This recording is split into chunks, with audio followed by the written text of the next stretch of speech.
డబ్బు, అనారోగ్యం, ఉద్యోగం, వ్యాపారం, అప్పులతో బాధపడుతున్నారా? మీకోసమే launch your future programme.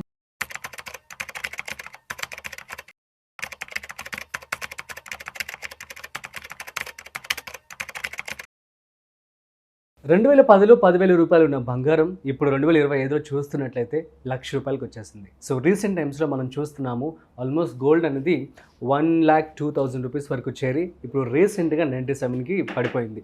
So ఇంకా తగ్గే అవకాశాలు ఏమైనా ఉన్నాయా, లేదంటే పెరుగుతాయా? సో వీటికి సంబంధించి ఈ టైంలో గోల్డ్ని మనం కొనొచ్చా, కొనకూడదా, లేకపోతే కొంతకాలం వెయిట్ చేయాల్సి ఉంటుందా? దీనికి సంబంధించి క్లారిటీ ఇవ్వడానికి ఇవాళ మనతో ఫైనాన్షియల్ ఎక్స్పర్ట్ రమేష్ పసుపులేటి గారు ఉన్నారు. సో వారి మాటల్లో మరింత సమాచారం అడిగి తెలుసుకుందాం. హాయ్, హలో, నమస్తే, వెల్కమ్ టు సుమన్ టీవీ. నేను మీ Rajeev Pasupuleti. So let's start. So hi sir, నమస్తే. నమస్తే అండి. సార్, గోల్డ్ సడన్గా భలే రైజ్ అయిపోయింది, అట్ ది సేమ్ టైం కొంచెం తగ్గింది కూడా. ఇప్పుడు కొంచెం అంటే 5,000 దాకా తగ్గిందంటే మంచి మాట. సో ఇంకా తగ్గే అవకాశాలు ఉన్నాయా? మరి గోల్డ్ కొనే వాళ్ళకి మీరేం చెప్తారు? ఇప్పుడు డెఫినెట్గా తగ్గుతుంది. ఇంకా యాక్చువల్గా ఇజ్రాయెల్ వార్ వల్ల పెరిగింది. అవును. సో అంతకు ముందే 1 lakh టచ్ చేసింది, all time high. 1 lakh touch చేసి మళ్ళీ 90,000 వరకు వెళ్తుంది. 92,000 దగ్గర ఉన్నప్పుడు వార్ స్టార్ట్ అయింది. కొన్ని రోజులు ఇండియా పాకిస్తాన్ సెమీ వార్ చేశారు, ఆపరేషన్ సింధూర్, స్మాల్ వార్ చేశారు. అప్పుడు కొంచెం పెరిగింది. అది కంప్లీట్ కాగానే ఇమ్మీడియట్ గా ఇజ్రాయెల్ ఇరాన్ వార్ స్టార్ట్ కాగానే మళ్ళీ పెరుగుతూ వెళ్ళిపోయింది. దీన్ని బట్టి మనం అర్థం చేసుకోవాల్సింది ఏంటంటే గోల్డ్ ఎప్పుడు పెరుగుతుందంటే ఓన్లీ జియో పొలిటికల్ టెన్షన్స్ మాత్రమే ఇవి ఉన్నప్పుడే జరుగుతుంది. లేకపోతే ఇంతకుముందు అంత పెద్ద రిటర్న్ ఇవ్వలేదు. అవును. సో కొన్ని సంవత్సరాలు గోల్డ్ అక్కడే ఉన్న సిచ్యువేషన్లు కూడా ఉన్నాయి. అవును, ఒకనొక టైంలో.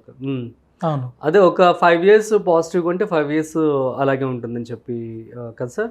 ఆల్మోస్ట్ 2009 నుంచి 15 వరకు. అవును, అదే మళ్ళీ పెరగడం. డెఫినెట్గా మనం యాక్చువల్గా 2010లో చూస్తే గోల్డ్ 20,000 ఉండేది. నేను చిన్న ఎగ్జాంపుల్ చెప్పాను. అప్రాక్సిమేట్గా యాక్చువల్గా 2012 ఆ టైంకి 20,000 ఉంది గోల్డ్. ఓకే. 2015కి ఆల్మోస్ట్ 25,000కే వచ్చింది గోల్డ్.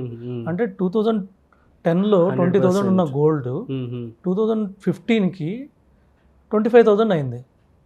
అంటే ఓవరాల్గా ఎంత పెరిగిందంటే 5,000 పెరిగింది. 20% 5 yearsలో. 25% 5 yearsలో. అంటే సిఏజిఆర్ ఓన్లీ 3.9% ఇచ్చింది అంతే.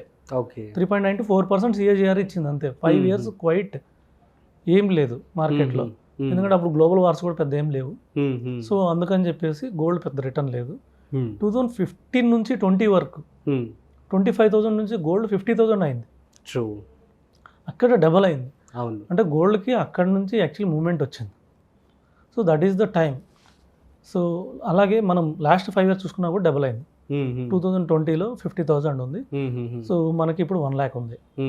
మధ్యలో కోవిడ్లో కొంచెం పెరిగింది, మళ్ళీ 2021లో తగ్గింది, 60,000కి వెళ్ళి మళ్ళీ 50,000కి వచ్చింది, మళ్ళీ 50,000 డౌన్కి కూడా వెళ్ళి మళ్ళీ ఇప్పుడు వార్స్ 4 years నుంచి వార్ స్టార్ట్ అయినాయి.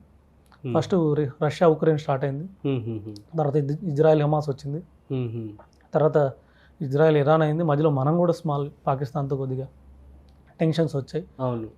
ఇలాంటి వచ్చినప్పుడు ఏమవుతుందంటే గోల్డ్ని సేఫ్ అసెట్లా చూస్తారు. గోల్డ్ని ఒక హెవెన్ అసెట్ అంటారు. అవును. సో హెవెన్ అసెట్ అంటే ప్రపంచం మొత్తం నాశనం అయిపోయినా కూడా అది వాల్యూ ఉంటుంది గోల్డ్కి. సో అది ఉన్న కంట్రీకి వాల్యూ ఉంటుంది. అందుకని అన్ని కంట్రీస్ బ్యాంక్స్ కూడా కొంటున్నాయి. గోల్డ్ పెరగడానికి మెయిన్ రీజన్ కూడా ఇదే. సో ఇంతకుముందు అన్ని కంట్రీ బ్యాంక్స్ డిస్కరేజ్ చేసేవి, మన ఇండియన్ కూడా డిస్కరేజ్ చేసేది. ఎందుకంటే గోల్డ్ ఎక్కువ ఇంపోర్ట్ చేసుకుంటే మన కరెంట్ అకౌంట్ డెఫిసిట్ అంత పడుతుంది. ఎందుకంటే మనం డాలర్స్లో పే చేయాలి, మన దగ్గర డాలర్స్ రిజర్వ్స్ తక్కువ ఉంటాయి. అవును. దానివల్ల ఏంటంటే మనం ఎక్కువ ఇంపోర్ట్ చేసుకుంటే డాలర్ డిమాండ్ పెరిగిపోయి మన రూపీ డిప్రిషియేట్ అయింది. అలాగే మన కరెంట్ అకౌంట్ కూడా డెఫిసిట్ పెరుగుతుంది. కానీ ఇప్పుడు డిఫరెంట్ సినారియో. మన దగ్గర రిజర్వ్స్ ఎక్కువ ఉన్నాయి. ఇండియాలో ఫారెన్ రిజర్వ్స్ పెరిగింది, మనది కూడా టాప్ 7కి వచ్చేసాం ఫారెన్ రిజర్వ్స్, డాలర్ రిజర్వ్స్లో. ఇంకోటి ఏంటంటే ఇలాంటి వార్స్ చూసినప్పుడు సో మనకు కూడా తెలుసో తెలియక చైనా ద్వారానో పాకిస్తాన్ ద్వారానో మనకు కూడా థ్రెట్ ఉంది. సో ఇలాంటి టైంలో మనం ఏం చేస్తున్నామంటే కొంచెం గోల్డ్ని ఇంక్రీజ్ చేస్తున్నాం. అలాగే అన్ని బ్యాంక్స్, అన్ని కంట్రీస్ బ్యాంక్, జపాన్కి ఉంటుంది, యూరోప్కి ఉంటుంది, చైనాకి ఉంటుంది, యూఎస్కి ఉంటుంది. సో వాళ్ళు బ్యాంక్స్ గోల్డ్ కొనుక్కొని వాటిని రిజర్వ్ చేసుకుంటున్నారు. ఎందుకంటే ఇలాంటి వార్ వచ్చినప్పుడు వాటికి స్ట్రాంగ్ అంటే వాటి రూపీస్ పడిపోతాయి.